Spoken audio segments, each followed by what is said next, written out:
Boa tarde a todos. Vamos nesse momento nos ligando com o nosso mentor individual, com a espiritualidade amiga desta casa, com Joana de Ângeles, Irmã Rosário, Irmã Teresa, e agradecer a todos pelo carinho, pela amizade, pelo acolhimento. Nos ligamos com nossa mãezinha querida, Maria de Nazaré, pedindo a ela que nos envolva na sua luz, na sua paz, na sua serenidade, que nos aconchegue juntinho ao seu coração de mãe num abraço muito caloroso.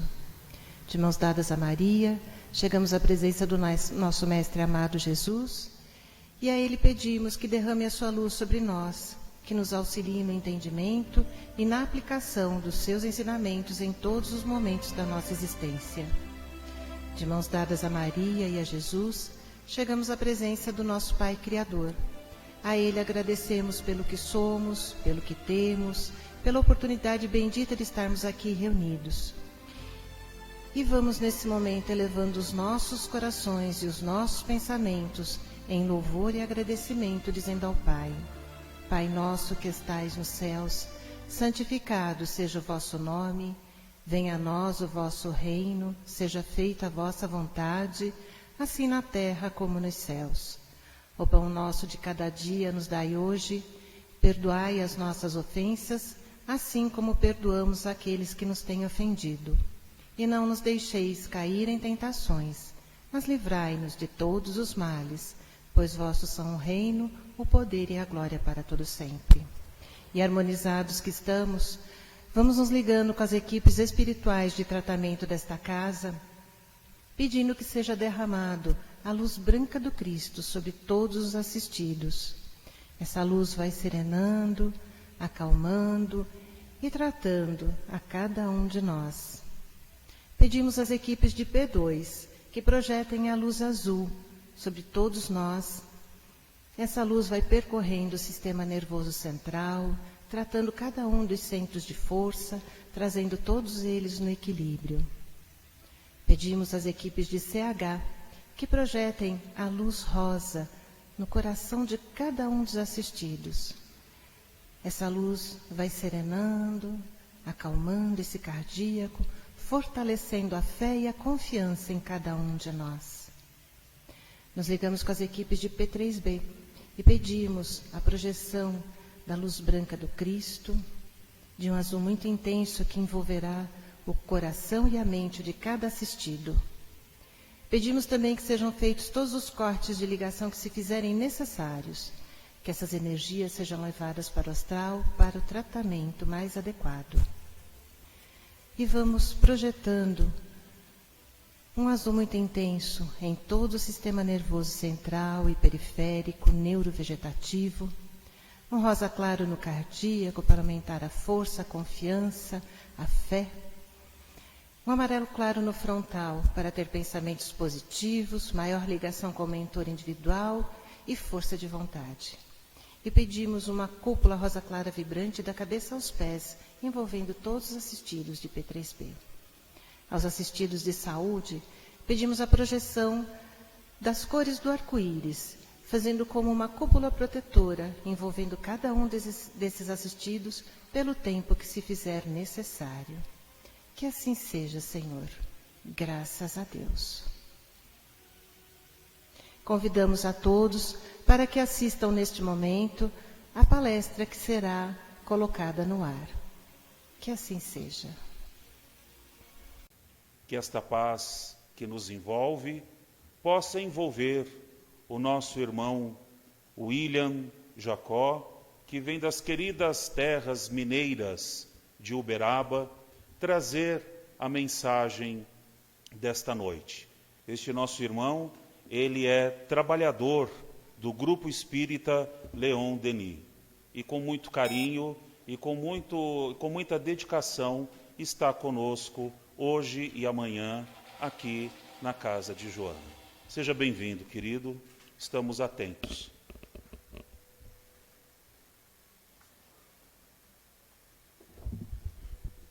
Boa noite a todos e a todas. Para nós é uma alegria estar aqui pela primeira vez em Santo André. a convite da Ana Lúcia, que muito nos honra conhecer pessoas novas, conhecer essa instituição que eu dei uma volta aqui antes, fiquei encantado com ela, rever alguns amigos aqui de São Paulo que vieram nos prestigiar. Cumprimento também os amigos internautas que nos acompanham aí de várias partes do mundo. E hoje nós viemos falar de uma das bem-aventuranças, bem-aventurados os aflitos. O Sermão da Montanha, que todos nós reconhecemos a sua importância, a sua beleza, ele transcende até mesmo os meios cristãos e encanta aqueles que muitas vezes nem são cristãos, sendo eles espíritas, evangélicos, católicos. Gandhi, por exemplo, chegou a dizer que se toda a literatura do Ocidente se perdesse, restasse somente o Sermão da Montanha, nada estaria perdido. Quer dizer que tudo que há de mais belo e de mais importante está no Sermão da Montanha. E dentro do Sermão da Montanha nós temos as bem-aventuranças. Quase todas as bem-aventuranças a gente lê e fica contente, inspirado a atender aquele convite de Jesus e tentar caminhar naquele sentido. Bem-aventurados os humildes, bem-aventurados os pacíficos, os pacificadores, os misericordiosos, os que têm fome e sede de justiça, várias das bem-aventuranças que nos agradam. Mas tem duas em especial que a gente olha e fala assim, Jesus podia ter aliviado. Bem-aventurados os perseguidos pela justiça, perseguidos por ser cristãos, que é a última, fechando as bem-aventuranças. Quem quer ser feliz ao ser perseguido justamente por defender as ideias de Jesus, por ser justo, por ser correto, por amar? Mas é interessante, talvez as pessoas que nós mais admiramos são justamente estas que vivenciaram na própria pele a perseguição em outros tempos. Os mártires, a história de vida deles é muito bela.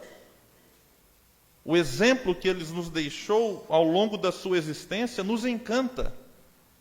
Mas a morte, vinda de uma perseguição, parece que coroa toda uma existência. E uma outra bem-aventurança que a gente olha e talvez tenta discordar é bem-aventurados os aflitos, porque serão consolados. Dependendo da tradução, bem-aventurados os que choram, os que sofrem. E fala, Jesus, mas não dá para deixar essa parte de lado? Não dá para pular essa bem-aventurança e ir para outra? Porque às vezes a gente pega a palavra bem-aventurados e traduz ela pelo grego, que significa felizes. Felizes os que sofrem.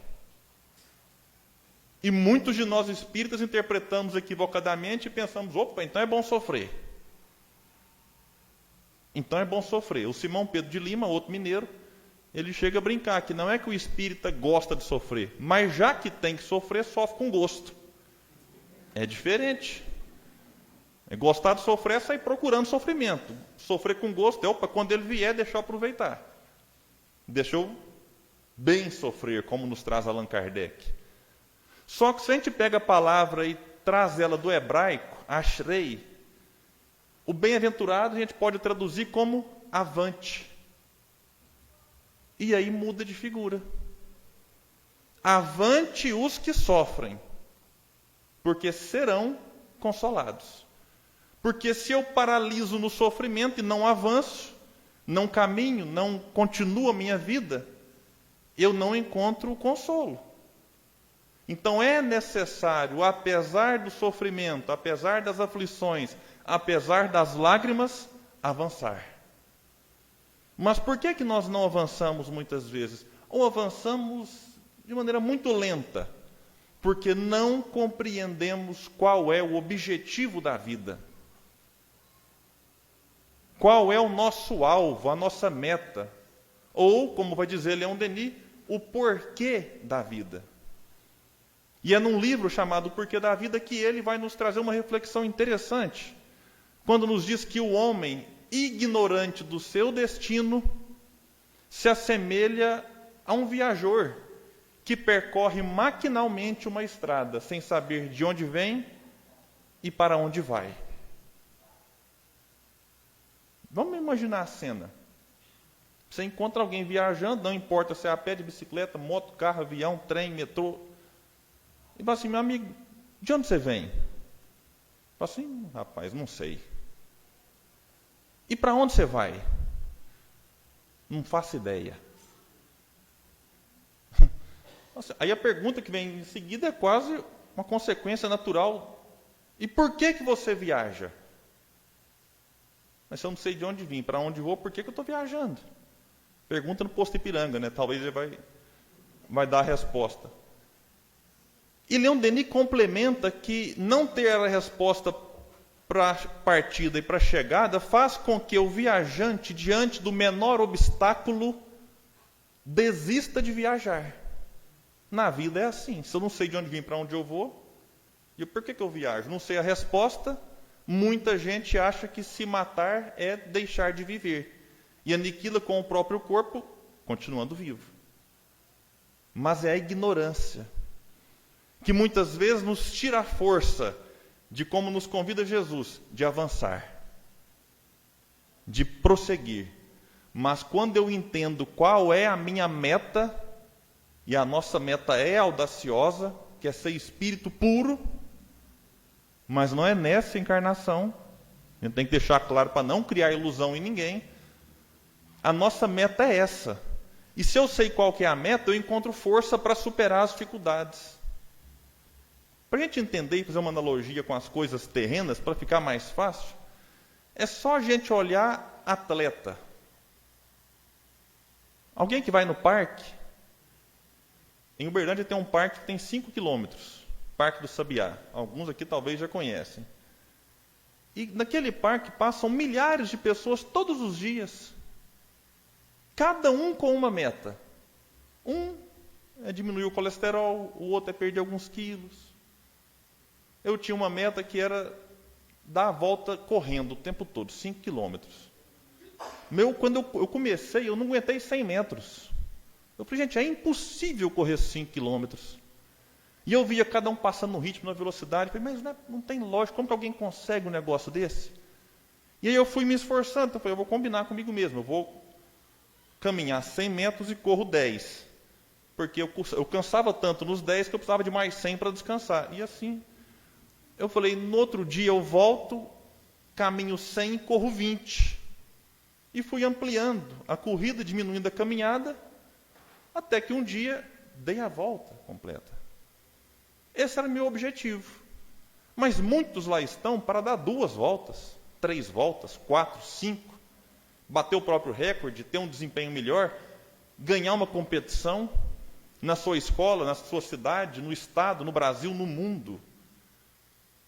Quando a gente olha atleta de elite e olha um campeão olímpico, a gente pode ter certeza, ninguém chega lá se não aprender a conviver com a dor. Porque atividade física causa desconforto. Atividade física causa aflição. Às vezes, lágrimas. Mas não existe nenhum atleta de altíssimo nível que não tenha aprendido a conviver com a dor. É claro que há dores boas e há dores que nos recomendam repouso. Quando você começa a correr, quase todo mundo tem a chamada canelite. Normalmente a gente anda e nunca lembra que a canela existe. Alguém sentiu? A gente sente dor no joelho, no quadril, fala numa vida normal. Mas quando você passa a correr, você começa a perceber que existe canela, porque dói. E aquela dor, se a gente não olha para ela com calma, ela pode virar uma fratura por estresse. Mas há outras dores que são normais, faz parte da vida do corredor. Assim como quem faz academia, musculação, normalmente a gente nunca esquece o primeiro dia de musculação. Porque a gente lembra dele uma semana depois. A gente anda parecendo um Robocop. porque não consegue mexer direito. E a gente pode desistir, falar, não volto mais. Só que se eu tenho uma meta, se eu sei onde eu quero chegar, se eu tive recomendação médica para fazer musculação, eu preciso me sujeitar ao desconforto. E eu preciso conviver com ele. Na vida não é muito diferente.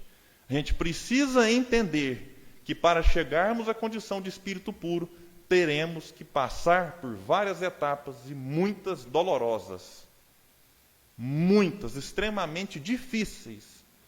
Não apenas de atravessar, mas muitas vezes de suportar. E mundo de prova e expiação tem sofrimento para todo gosto, para todo mundo. Não se preocupem. Se vocês estão entediados, nervosos com o trânsito de São Paulo, de Santo André, fique tranquilo, em outra cidade vai ter outro problema. Eu sei que quem está aqui evolui mais por causa do trânsito. Eu errei a entrada da cidade hoje, foi uma maravilha. Você tem que ver Tietê, Pinheiros, Bandeirante. Que bênção, né? Quando eu olhei no GPS, ele falou assim, 1h30. Eu falei, mas são só 30 quilômetros. Eu falei, deve estar errado. Como é que eu vou ficar 1h30 em 30 quilômetros? Aí ficou 1h40. Estava errado, realmente, era mais. Então, mas são problemas que a gente tem que aprender a conviver. Porque no trânsito eu posso matar, eu posso ser assassinado. E eu vi hoje que o trânsito de São Paulo, apesar de tudo que a gente vivencia nele, é extremamente solidário. Porque eu tive que pedir licença um monte de vezes. Eu posso entrar aqui, né? Porque a gente vem de Minas, você não está acostumado com esse negócio de dar seta e entra, né? A gente fica esperando, pode. A gente fica esperando a resposta, a pessoa nem olhar, fala, eu vou ter que entrar sem retorno, né? E entrava, às vezes, não, e ele deixava, e de repente eu deixava o outro, solidariedade no trânsito. Mas há problemas mais graves, como, por exemplo, no mundo hoje, atualmente, enquanto a gente faz a palestra, 800 milhões de pessoas passam fome.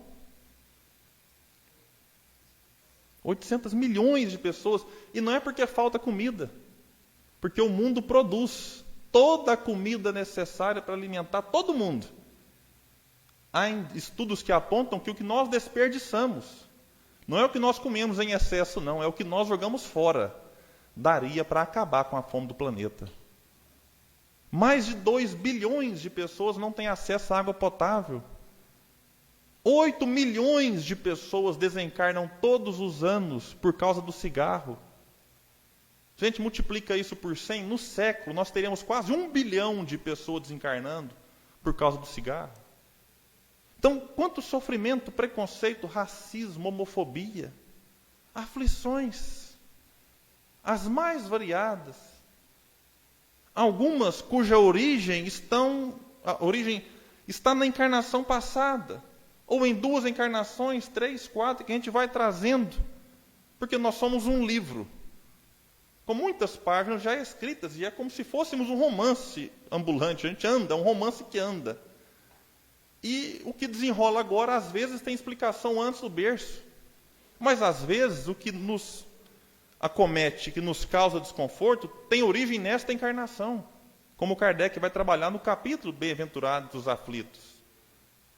Então, há aflições que foi dessa. A gente reencarnou e se complicou num dado momento.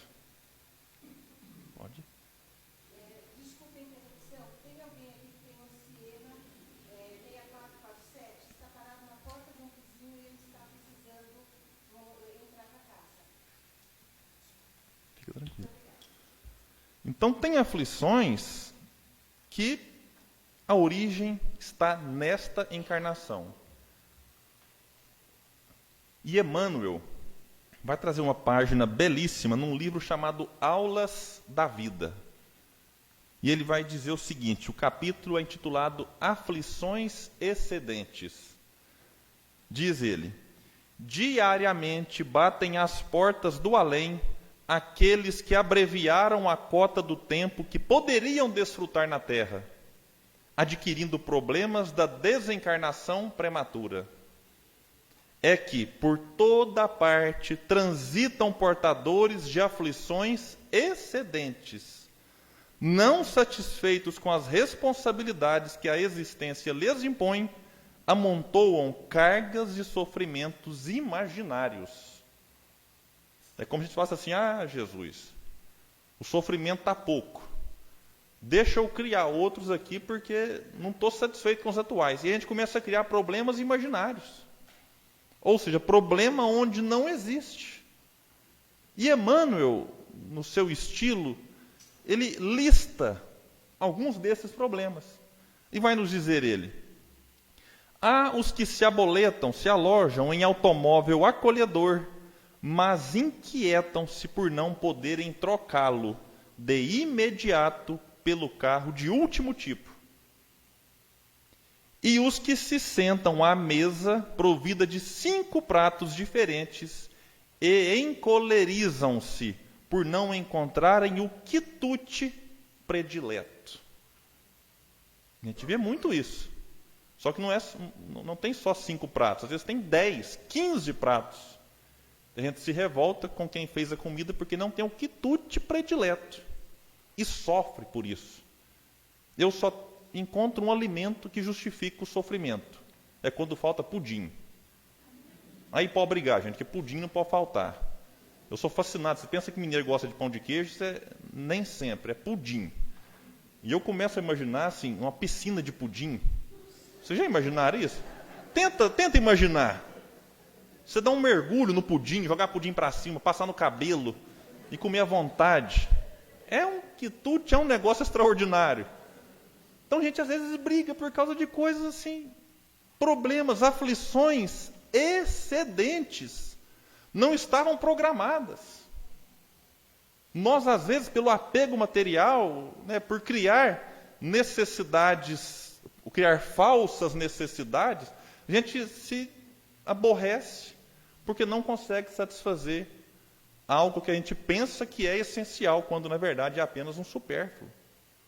E Emmanuel continua: bem-aventurados os aflitos, felizes sim de todos os que carregam seus fardos com diligência e serenidade, mas estejamos convictos de que toda a aflição excedente complica o itinerário da vida e corre por nossa conta. Ah, Deus é injusto. Não. É lei de causa e efeito. E a lei do de repente não existe, ou quase nunca existe. Tem um livro que eu gosto muito, chamado A Força do Um, do André Trigueiro. Tem um capítulo que ele intitula assim: Será surpresa? E ele começa o capítulo dizendo: há certas situações, não são todas, há certas situações na vida que parecem surpreendentes, inesperadas, que acontecem de repente. Em boa parte dos casos, porém, o que nos causa surpresa tem por trás uma sucessão de eventos encadeados que não deveria justificar essa reação. É mais ou menos assim. Você vai lá, pega um grãozinho, uma sementinha, planta arroz. Aí você vai lá, ao longo do tempo, joga água no arroz, cuida, faz um cercadinho, e de repente nasce arroz. A gente fala assim: nossa, nasceu arroz. Eu achei que fosse nascer feijão. É a mesma coisa na vida. A gente vai cuidando de algo intimamente que não tem como dar outro resultado senão sofrimento. E quando acontece, é que a gente fala: nossa, fui surpreendido. Mas não deveria, porque a gente cultivou aquilo. Casamento, nossa, de repente o casamento acabou. Ah, mas o fulano falou alguma coisa, a Beltrana falou algo, e aí o copo transbordou. Muito bem, transbordou, porque ao longo do casamento foram colocadas várias gotas, e de repente, de maneira surpreendente, a última gota entrou e transbordou, trazendo então o término do relacionamento. Doenças. Nossa, eu fui diagnosticado de repente com uma doença. Mas às vezes o médico nos alertou 200 vezes. Muda o comportamento, pratique exercício, não se alimenta disso e daquilo, cuidado. E a gente ignora e vai cultivando a doença. Até que num dado momento, de repente, a doença aparece. Eu tive uma experiência que, às vezes, algumas coisas da vida, a gente acaba assimilando para o espírito. Há mais ou menos 2 semanas, o meu telefone passou desta para uma melhor. Vocês não acreditam o susto que eu levei. Eu estava trabalhando, conversando com um amigo no WhatsApp Web, de repente o WhatsApp Web caiu. Né, desconectou. Eu falei assim, vou ligar o telefone dele de novo, que ele reconecta, né? Normal, isso acontece todo dia, toda hora. Mas quando eu li meu telefone, não tinha mais vida. E aí eu falei, vou carregar, deve ter acabado a bateria, coloquei no carregador, nada de funcionar. Levei na assistência, a notícia veio. Infelizmente, seu telefone estragou a placa e não tem conserto. E aquele susto, eu fui parar para pensar, minha esposa me alertou, falou, mas você não devia ter assustado. Porque o seu telefone vem desencarnando aos poucos, já tem um tempo, né?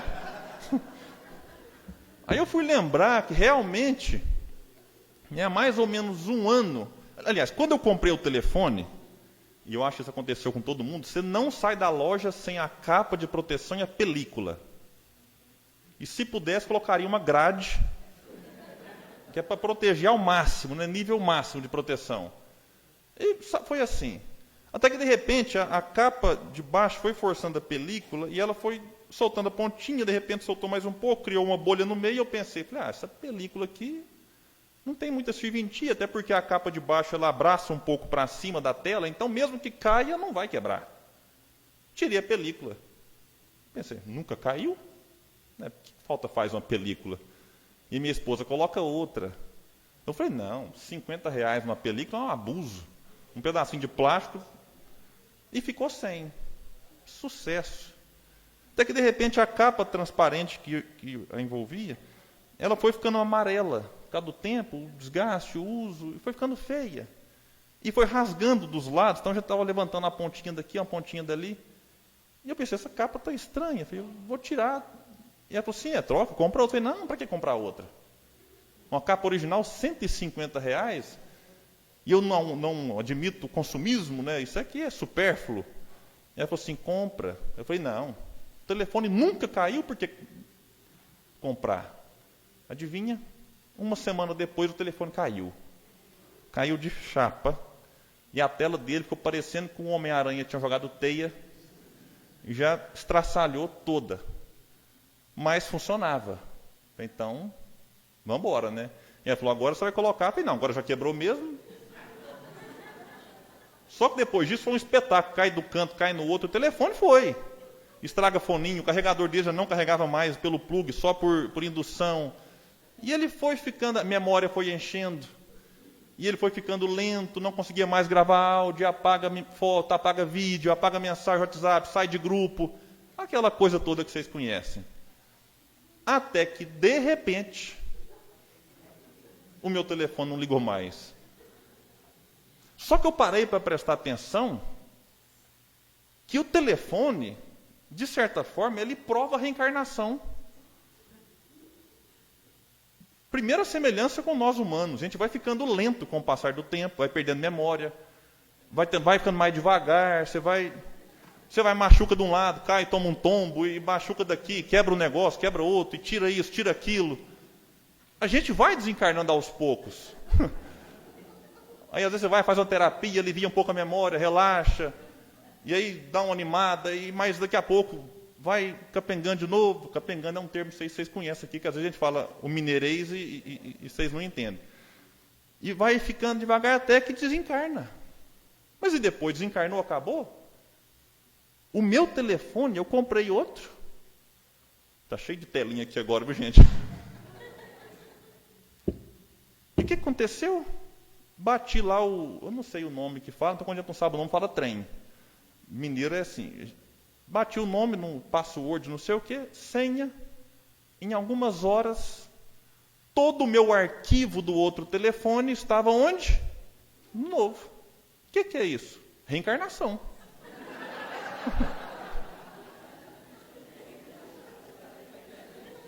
Reencarnação. Então eu vou acumulando de novo aqui, e a memória é ampliada. Antes era 32, agora 64. Então é um aparelho, teve um upgrade de aparelho físico, é igualzinho a gente. A gente vai desencarnar, vai reencarnar depois.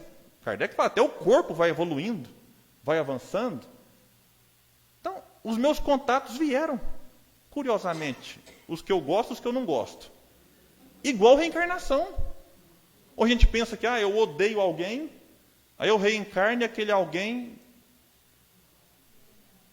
Leon Denis fala que 2 coisas nos aproximam uns dos outros, amor e ódio. Porque eu não posso chegar à condição de espírito puro odiando alguém. Então, se eu odeio, em algum momento eu vou ter que desfazer esse ódio e transformá-lo em amor. Então, de repente meu telefone estragou, de repente eu peguei uma doença, enfim. Não existe essas questões de repente. Claro que em alguns acidentes isso pode acontecer. Mas, a maioria das vezes, aquilo que nos surpreende nada mais é do que algo que foi por nós cultivado ao longo do tempo e que o próprio Trigueiro vai dizer no final do capítulo que o susto pode ser a culminância de uma história que passou despercebida ou foi deliberadamente ignorada. Então, eu não percebo. Ainda mais nessa vida agitada, a gente vai vivendo e não percebe o que acontece com a gente. Ou eu percebo, mas prefiro ignorar. Falo, não, eu não quero prestar atenção nisso. E a recomendação de Santo Agostinho é ficarmos atentos. Questão 919, A do autoconhecimento. Observar os nossos atos, as nossas atitudes. Porque às vezes o que eu pratico, mas não presto atenção, pode ferir alguém. E ferindo o outro, eu me comprometo. Então, olha a recomendação dele. Preste atenção nos próprios atos, nos pensamentos, nas palavras. Porque prestando atenção, eu tenho forças, eu tenho meios de corrigir, de aprimorar-me, de fazer aquilo que Kardec nos convida, que é a transformação moral. Mas como que eu vou me transformar se eu ignoro o problema que existe em mim? A dificuldade, a limitação, a fragilidade. Então é como se eu estivesse numa bicicleta, alguém chega e fala, William, sua bicicleta está com problema. Eu posso, obrigado, você me avisou e realmente está com problema. Ou eu posso falar assim, não, mentira, isso é inveja. E daqui a pouco aquele problema que o outro me alertou vai me dar um tombo ali na frente e eu vou machucar. Então na vida é assim. Muitas pessoas se aproximam da gente nos alertando. Olha, isso aqui não está legal. Eu posso admitir, ou posso dizer assim, não concordo. Santo Agostinho fala disso, inclusive diz ele que os nossos inimigos às vezes falam mais verdades porque eles não têm a intenção de nos agradar, como outros amigos têm. E os amigos, com medo de nos magoar, eles relativizam problemas que lá na frente pode nos causar algum susto. Então, olha a importância da gente observar os problemas, da gente detectar para corrigir. Porque, repito, se eu não aceito, como é que eu vou me melhorar? O primeiro passo para que corrijamos algo é aceitar. Por isso o Chico falava que o primeiro passo para o progresso é a aceitação. A aceitação, dizia ele, é 50% do problema resolvido. Porque se eu não aceito, eu fecho portas, inclusive para a ajuda que vem de fora, ou para a ajuda que eu movimento através das próprias potências da alma. E aí, então, a gente precisa dizer o seguinte: sofrimento gera progresso? Não. O sofrimento, não. Mas como eu reajo ao sofrimento, sim. Então, não é quanto eu sofro, mas como eu sofro. Não é a quantidade de lágrimas que eu derramei, mas a qualidade de sentimento que eu coloquei em cada uma delas. Porque às vezes a gente pensa que o sofrimento, que muitas vezes vem preencher quase que uma carência, um vazio, ele por si só resolve. E nessa condição nós nos colocamos como coitadinhos, exigindo dos outros piedade, dó. Fala, nossa, coitado, como fulano sofre. E às vezes se vangloria disso. Tem pessoas, meus amigos, que elas... A recomendação, eu até dou uma dica. Se você sabe que alguém já é muito pessimista, que só reclama, não pergunte como ela está. Já passe para o outro tópico já, porque senão... Você pergunta, bom dia, como é que você está? Ela vai falar assim, você senta aí. Acabou, amanhã ficou ali. E André Luiz, no livro Nosso Lar, ele tem esse comportamento, que é o da queixa sem proveito. E está lá no capítulo 6. Clarencio chega e fala para ele assim, como vai? Melhorzinho? E aí André Luiz diz o seguinte, não posso negar que esteja melhor. Entretanto, sofro intensamente. Agora que posso concatenar ideias, creio que a dor me aniquilou todas as forças disponíveis. E ele fica 1,5 páginas do livro reclamando. E o Clarencio ouvindo. Porque o Clarencio tem a paciência que nós muitas vezes não temos, né? E uma das queixas e preocupações de André Luiz era com os familiares. Ah, como estão meus filhos, minha filha e a esposa. Bom, chega um momento em que ele diz o seguinte, minha desventurada Zélia. Vocês lembram do filme, né? Quem não leu o livro deve lembrar do filme. Como é que estava a situação quando ele resolve visitar a família? Minha desventurada Zélia muitas vezes afirmou que morreria de saudades se um dia eu lhe faltasse. Eu falo assim, meu Deus do céu, né? Sabe de nada, inocente. E ele pergunta assim, onde estará minha pobre companheira? Chorando junto às cinzas do meu corpo? Ou em algum recanto escuro das regiões da morte? Fala nenhum nem outro, né? Eu estava tranquila com o novo marido já, feliz da vida, mal lembrava que André Luiz tinha existido e tinha feito parte da sua vida, porque ele cultivou aquilo. É o que ele cultivou, e ele se assusta, né? Quando ele chega na casa lá, ele, como o André Trigueiro fala, se surpreende. Mas é o que ele criou, é o que ele cultivou ao longo dos anos de um casamento infeliz. E aí, depois que ele fala, ele agora traz à tona o seu lado poético e diz assim, chegado a essa altura, o vendaval da queixa me conduzir ao barco mental, ao oceano largo das lágrimas. Fala, nossa, como ele está, agora ele está inspirado, né? Clarencio, contudo, levantou-se sereno e falou sem afetação. Meu amigo, deseja você de fato a cura espiritual? Talvez uma pergunta que Clarencio faz para todos nós, né? Ao meu gesto afirmativo, então André Luiz nem respondeu. Ele só balançou a cabeça, né? Ao meu gesto afirmativo, continuou. Aprenda então a não falar excessivamente de si mesmo, nem comente a própria dor. Lamentação denota enfermidade mental e enfermidade de curso laborioso e tratamento difícil. É indispensável criar pensamentos novos e disciplinar os lábios. Somente conseguiremos o equilíbrio abrindo o coração ao sol da divindade. E mais para frente, arremata dizendo, estaremos a seu lado para resolver dificuldades presentes e estruturar projetos de futuro, mas não dispomos do tempo para voltar às zonas estéreis de lamentação.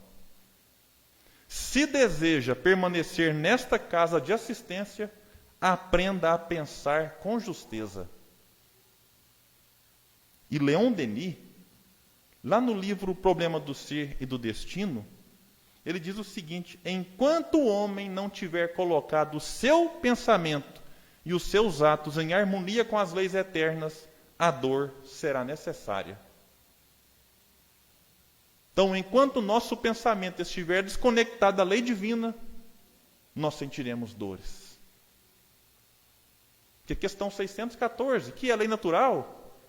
Lei natural é a lei divina, única e verdadeira, única e necessária para a felicidade do homem.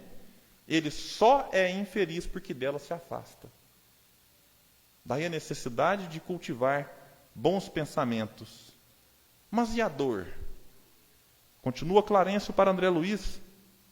Dor para nós significa possibilidade de enriquecer a alma.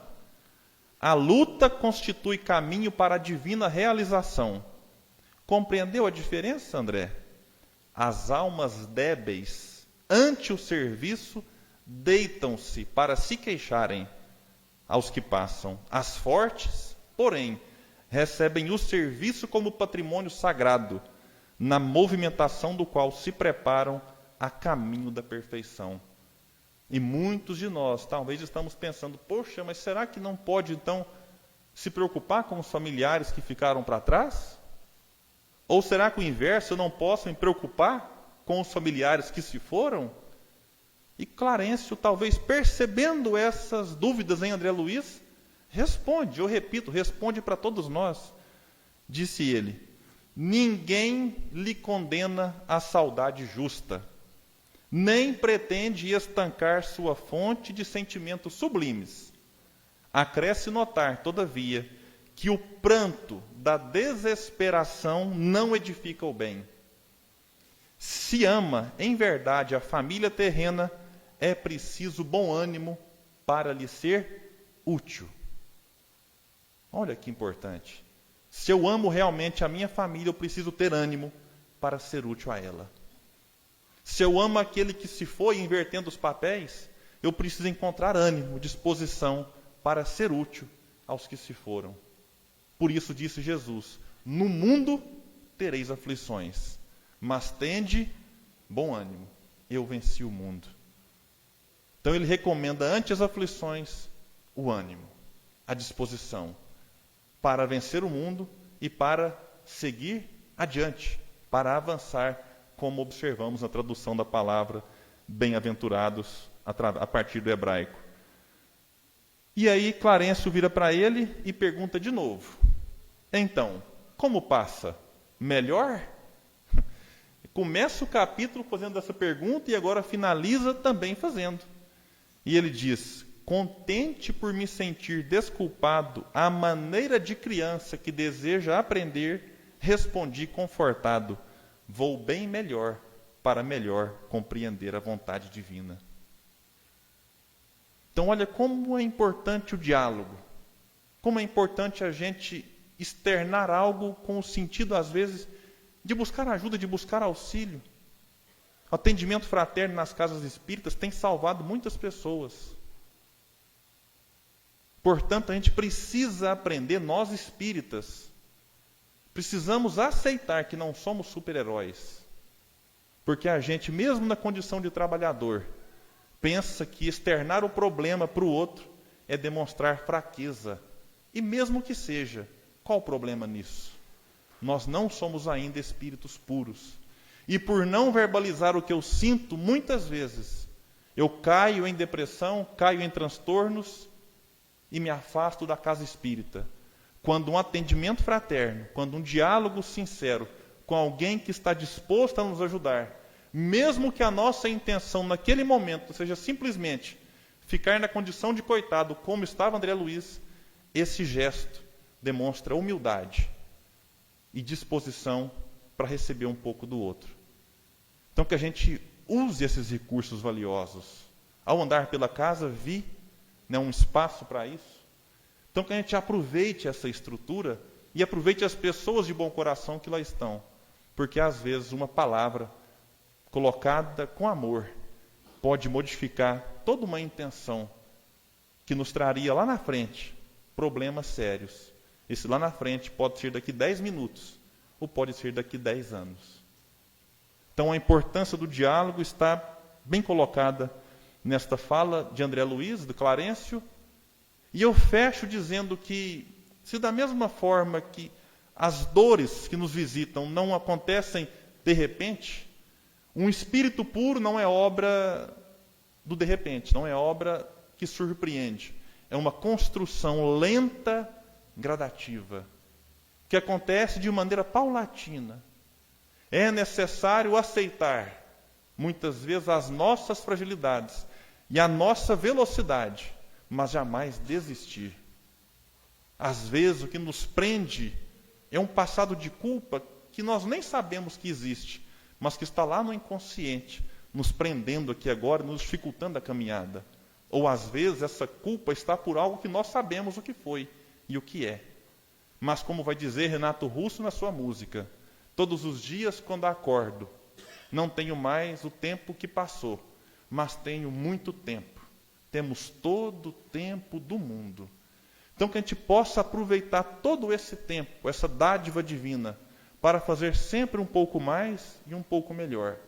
Se o mundo parece estar de perna para o ar, aí sim é o momento de nós, espíritas, de nós, cristãos, fazermos a diferença para o bem. De não apenas mais conhecer tudo isso que nós conhecemos, mas é o momento, como vai nos dizer Alcione no livro Renúncia, de ultrapassar o conhecimento, buscar a meditação, a reflexão, mas o terceiro passo que ela propõe é sentir.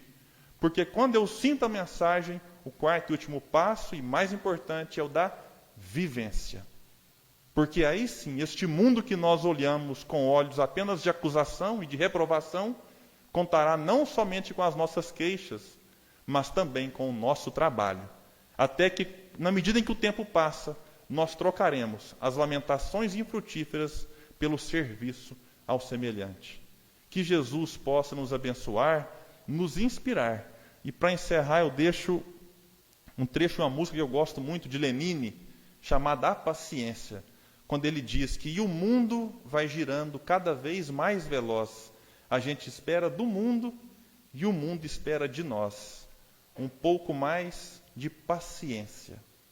E ele pergunta, será que é tempo que nos falta para perceber? Será que temos esse tempo para perder? E quem quer saber? A vida é tão rara, tão rara. Muita paz, muito obrigado a todos.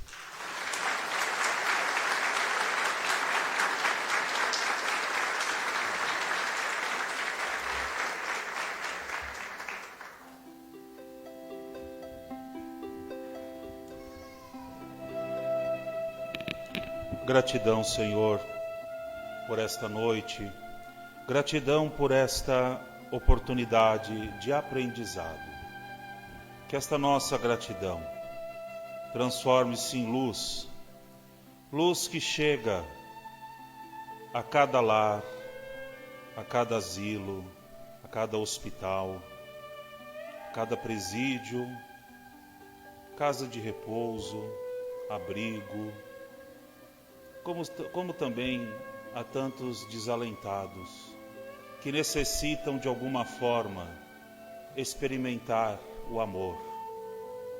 Que essa luz da gratidão que brota de nós chegue a cada uma destas pessoas, mas que também sejamos nós, no nosso dia a dia, nos nossos contatos, na nossa convivência, a luz necessária para tantos. Obrigado, Senhor, por esta oportunidade. E a exemplo dos discípulos de Emaús, nós te pedimos, fica conosco, Senhor. Fica conosco porque não só a noite cai, mas às vezes o nosso ânimo também cai. Mas contigo teremos a certeza de que podemos nos reanimar, de que poderemos cada vez mais nos iluminar, para sermos luz em nós e luz para os outros. Que tenhamos muita paz, que tenhamos muita serenidade no retorno aos nossos lares, no retorno à nossa vida cotidiana.